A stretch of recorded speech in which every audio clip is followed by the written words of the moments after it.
पिछले सेशन में हमने इस चीज को समझा कि अलग अलग कुंडलियां होती हैं जिसमें हमें अलग अलग नंबर्स देखने को मिलते हैं, अलग अंक देखने को मिलते हैं। अब एक एक एग्जाम्पल चार्ट हमने लिया है यहां, जिसमें अगर हमें देखना हो हाउस नंबर्स कौन से हैं और राशि नंबर कौन से हैं, उस चीज को हमें समझना पड़ेगा।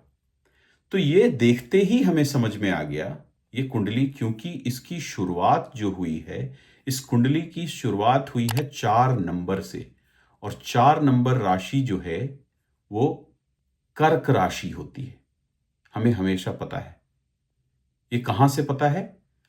हमने शुरुआत में जब इसके बारे में शुरुआत की थी, तो कुछ सेशन पहले हमने बताया था 1 नंबर का मतलब होता है मेष राशि, 2 नंबर का मतलब होता है वृषभ राशि, 3 नंबर का मतलब होता है मिथुन, और 4 का मतलब होता है कर्क। तो यानी हमें देखते ही समझ में आ रहा है कि ये कर्क लगन की कुंडली है, और कर्क से अगर शुरू होगी कोई भी कुंडली, तो वो कर्क के बाद फिर सिंह में ही आएगी, फिर उसके बाद 4 के बाद 5, फिर 6, फिर 7, फिर 8, फिर 9, फिर 10, 11, 12।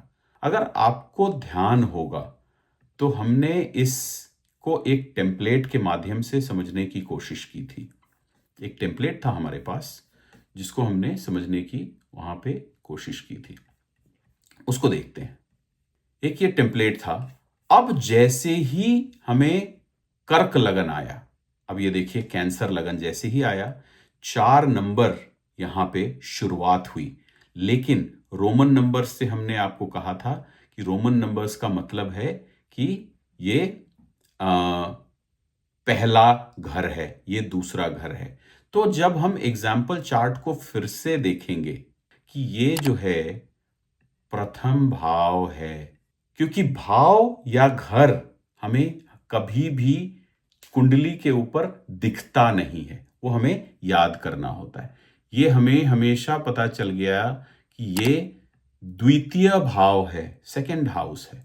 ये हमेशा थर्ड हाउस है। चाहे किसी भी कुंडली में हम रहेंगे, ये हमारे को इसी तरीके से पढ़ना है। ये हमेशा चौथा भाव होगा, ये हमेशा पंचम भाव होगा, ये इसी तरीके से चलता है।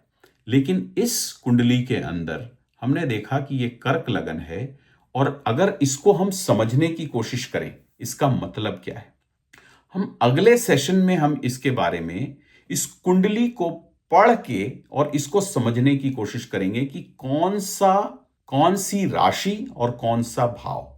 ऐसे 2-3 एग्जाम्पल हम अगली क्लास में ले लेंगे। उससे आपको बिल्कुल क्लियर हो जाएगा डिफरेंस करना भाव में और राशि में। यह सबसे इंपॉर्टेंट होगा हमारे लिए समझना।